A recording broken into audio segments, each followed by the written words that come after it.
मैं कल मीडिया में देख रहा था कि कर्नाटक के मुख्यमंत्री ने कहा है कि हमारी सेना में वही लोग जाते हैं जिन्हें 2 वक्त खाना नहीं मिलता।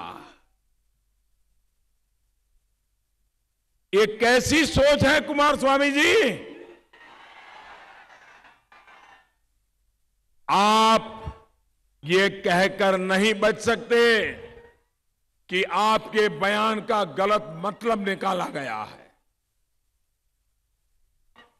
ये कहकर नहीं बच सकते कि मेरे बयान का गलत मतलब निकाला। आपने वही कहा है जो आपके दिल में है। देश की सेना का इतना बड़ा अपमान, भाइयों बहनों, मैं आपको पूछना चाहता हूं, क्या यहां के मुख्यमंत्री जी ने ये कहा है कि जिनको 2 टाइम खाना नहीं मिलता है वो सेना में जाता है? क्या ये हमारे वीर सैनिकों का अपमान है कि नहीं है? हमारे सुरक्षा बलों का अपमान है कि नहीं? ये इनको शोभा देता है क्या? क्या इससे वोट मांगोगे क्या? जो देश की सेवा के लिए जाते हैं, जो देश की सुरक्षा के लिए कुछ भी गुजरते हैं, कुछ भी कर गुजरते हैं, अरे शून्य से भी 40-45 डिग्री कम तापमान में बर्फी हवाओं को सहते हैं। रेगिस्तान में 50 डिग्री तापमान में जो जलते हुए सूरज को बर्दाश्त करते हैं, जो महीनों महीनों तक समंदर में तिरंगा लिए दुश्मनों को भटकने नहीं देते, उनके लिए ऐसे शब्द, ऐसी सोच? अरे डूब मरो देश की सेना का अपमान करने वाले। भाइयों और बहनों,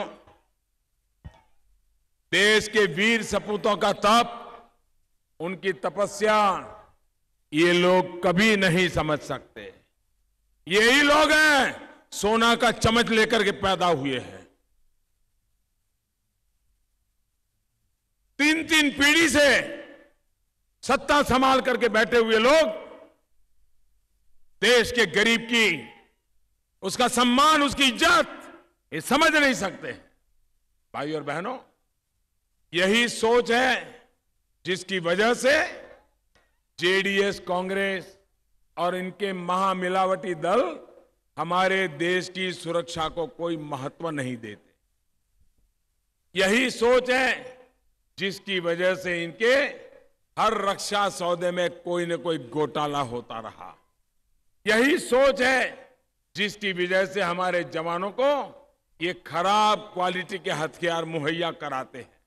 यही सोच है जिसकी वजह से हमारे वीरों को सीमा पर जरूरी सुविधाएं नहीं दी जाती।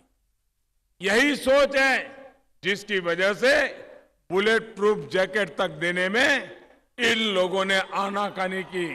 बरसों तक बुलेट प्रूफ जैकेट की मांग को ये लोग अनसुना करते रहे।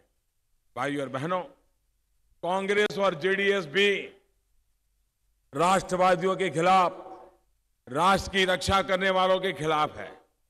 ये लोग भारत तेरे टुकड़े होंगे, ये जो नारा लगाते हैं, ये जो ख्वाब रखते हैं, इनके साथ खड़े रहने में उनको शर्म नहीं आती है। ये लोग जम्मू कश्मीर को भारत से अलग करने वालों के जो समर्थक हैं, उनके साथ खड़े हैं। इनके पास सुल्तान के उत्सव के लिए पैसा है, लेकिन हम्पी के गौरव को याद करने के लिए उनके पास पैसे कम पड़ते हैं। भाइयों और बहनों, सिर्फ और सिर्फ कुछ वोट जुटाने के लिए जो हमारे सपूतों के शौर्य का सबूत मांगते हैं, उनसे सावधान रहना जरूरी है। मोदी को नुकसान हो सिर्फ इसलिए पाकिस्तान के प्रोपेगेंडा को जो आगे बढ़ा रहे हैं, उनको सबक सिखाना जरूरी है।